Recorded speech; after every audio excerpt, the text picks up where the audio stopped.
welcome to another edition of GovTech Today. I'm Russell Lowery. And I'm Jennifer Saha. And together we're going to try and bridge the gap between .gov and .com. Today we're teeing up the idea of broadening our idea of what is GovTech. Specifically, a lot of us, I know I do, my experience is broadly with the state, but you've been diving in and doing some digging and have uncovered some interesting facts that I think our audience is going to share. What have you been up to?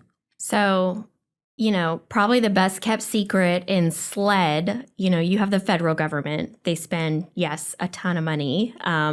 The state governments also spend a ton of money. But I love looking at local governments.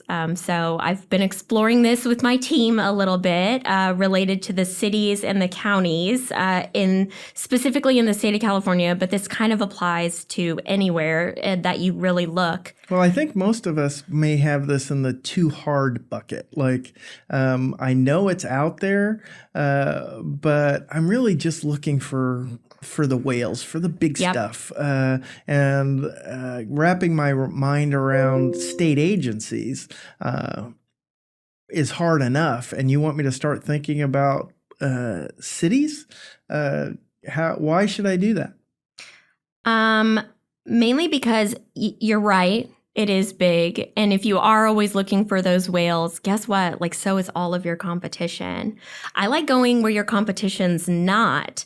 So last week I was at a Municipal Information Security Directors Association conference. This is the city and local special district IT teams from all over the state of California. Massive conference, 750 people were there. But these guys just blew me away. Super innovative, open to new technologies, light years ahead of even where the state's at when it comes to looking at these new types of technologies. I mean, they had generative AI.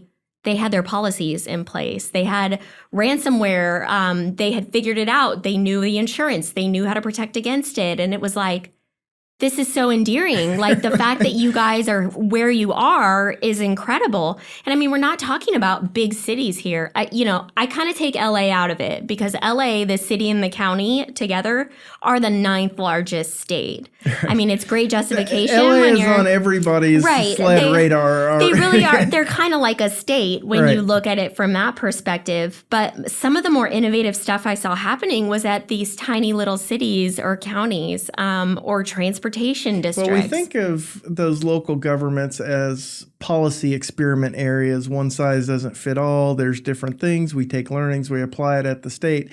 It makes sense that could be happening in the realm of technology. What did you see that caught your attention? I think that local governments are more open to the sort of rinse and repeat model. They all serve very similar functions for their residents. They all have permitting processes. They all have assessors' offices. They all have parks and recreation and sell tickets. So if you can get in at one of them, first of all, it gives you a great qual. You have a public sector reference. I love when a company will come to me and say, we've done all these great things in the private sector. And I think we've talked about it here before.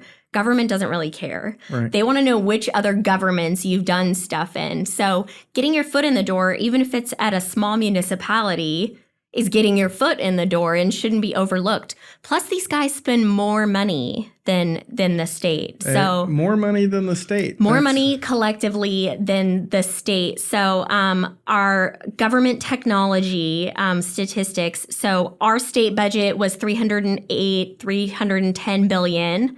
And we're estimated in 22-23 to spend $13 billion of that on technology out of the state. Local government is actually projected to spend $14 billion on technology. And that's just California. Just California. Definitely shouldn't be overlooked. I kind of use the 10% rule in government technology because roughly 10% of the U.S. government's budgets, whether it's state or local government, go to funding technology. It's kind of like a decent benchmark across budgets. And then actually around 10% of the entire world's spend on technology. So like commercial, private sector, and government, about 10% of that is spent by governments. And this is all over the world. California is about 10% of our national economy. Our budget, stacks up against the $3.3 trillion federal budget. So we're about 10% of the nation's purchasing population, anywhere you kind of break it in there.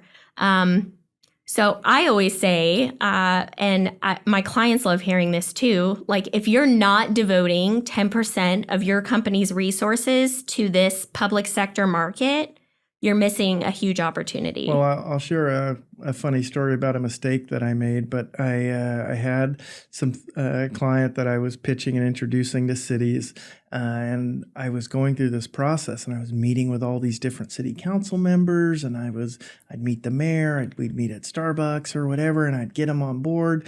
And then stuff would fade. And I'm like, what happened? I thought we were great. I thought we were there. And I'd meet with another city council member. And okay, it's on board.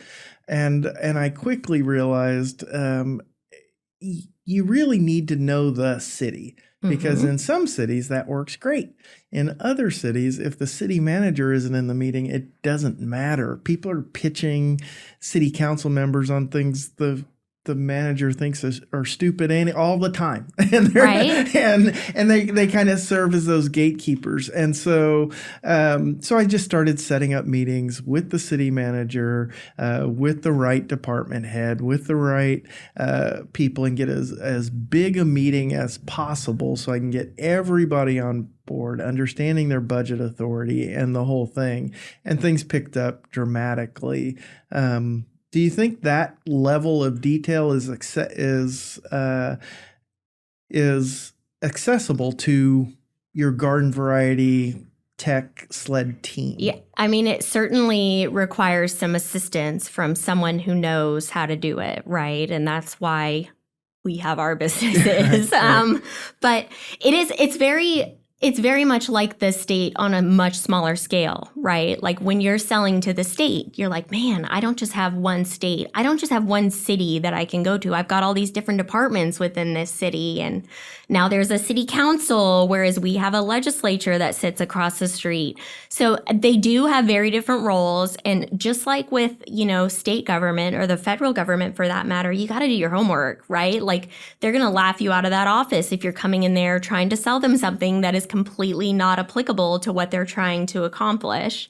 But it's overwhelming, right? You have 58 counties, 491 cities, over 3,000 special districts who are also a well-kept secret. All right. And all of these guys are spending more money than the state government does on technology. So definitely, pinpointing where those opportunities are, using that data that is publicly available to sort of help guide you to those opportunities, and getting help, whether it's from a channel partner or a consultant or hiring a great business development executive, figuring out sort of where you fit in that.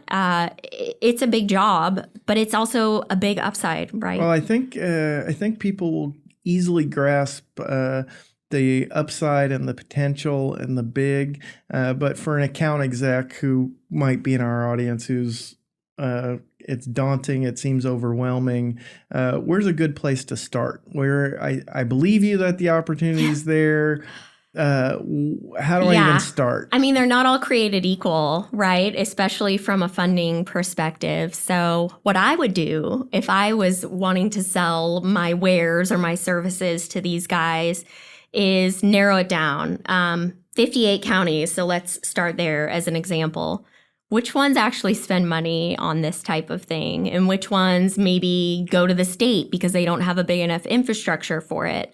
So you can probably narrow it down and cover, and we should look at this, like maybe the distribution of funding between like the top county, which is LA, and the lowest spending county.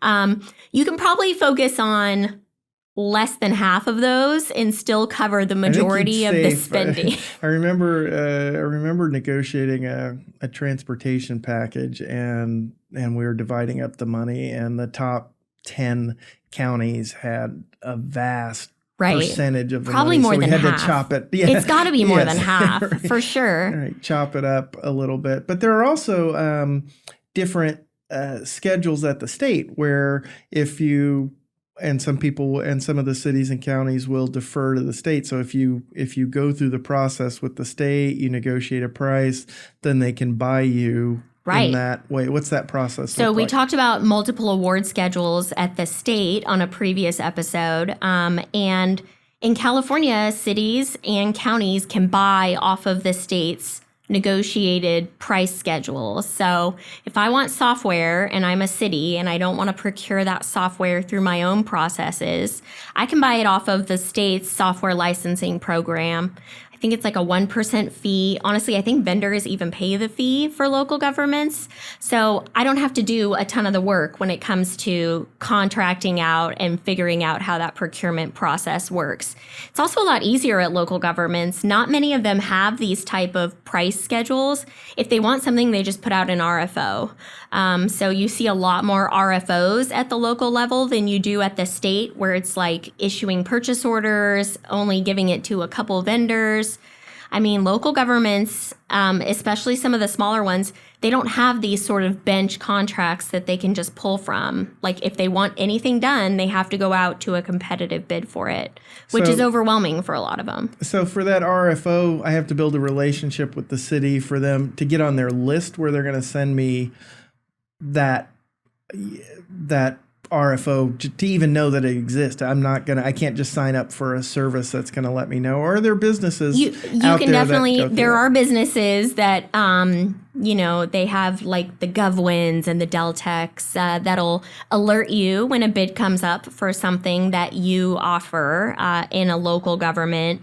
You can also, it is a little overwhelming. Maybe you grab an intern to help you, but you can register for each of the 58 counties distribution lists, and they'll email you directly when they're putting something out to bid. So they all have a procurement office. Now, the level of sophistication in those procurement offices, the size of those, whether it's dedicated or, bunched in with a bunch of other administrative functions, that's all different. But look, this market in general, it's not going away. Right. Like the spending at local and state governments is projected to grow, substantially grow. So like some of the markets are saying that in total, in 2023, state and local IT spending is at around $137 billion for the United States. So that's state and local combined. It's expected to go up to $178 billion by 2028. So we're not on an economic downturn here, and that's the beauty of working with governments, is like it just keeps growing. And what's really interesting is like when you look at the states, so from 2022 to 23, our total budget went down. It was, from $310 billion, it went down by almost $70 billion between the two fiscal years. But IT spending went up by $600 million. So, and I'm sure you've had this conversation with clients too. Is there still, we have a $30 billion deficit. Is there still going to be spending on IT? And the answer is yes. In fact, even more than last year when we had a massive surplus. So I love that stat because it's like we're still prioritizing this. And these patterns, they exist in local governments as well. Hey, a little budget nerd stuff that might be helpful to your garden variety SLED salesperson out there. But when the state talks about a budget deficit, it's often not in real dollar terms. It's a deficit in shortage of what they expected to spend. And so if you project a budget growth up to $320 billion and it only grows to $310 billion, in budget language that you'll read, that's a $10 billion deficit. It may be more money, and that that tends to surprise people in the private sector who use deficit in a different or people that way. are used to like a federal budget where you're expected to run a deficit. Like you print money, it's fine. Just keep on spending. Yeah. Right. So if someone's interested in registering a product with the state, they might hunt and peck and go to Cali Procure and figure it out. But I want to, as I was setting up my business, I think when we started, I reached out to you and you connected me with a variety of people who could help. And then ultimately you've helped us walk through some of that. Can you explain just, what does your company do for a company that is trying to go through that?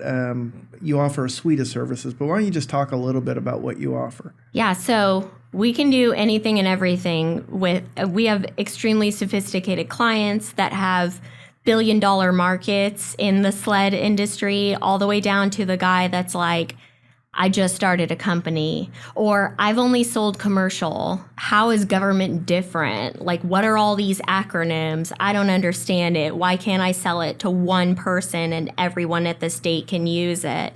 So it's all the way from helping, massive companies like Oracle and IBM, all the way down to, hey, what is SLED? What is this market? Why does it take so long? What are these ridiculous requirements? So we offer actually a training.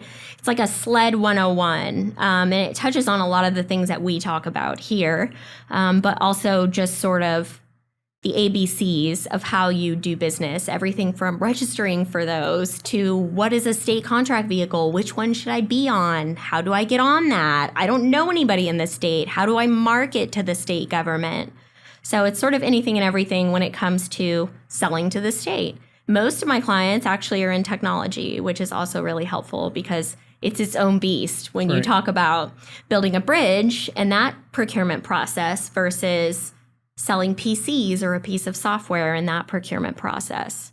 Well, I think all of our eyes have been open to the scope of the opportunity at local governments. Thanks for opening that for us, and we look forward to learning more about it and more of that opportunity to come down the road. Absolutely.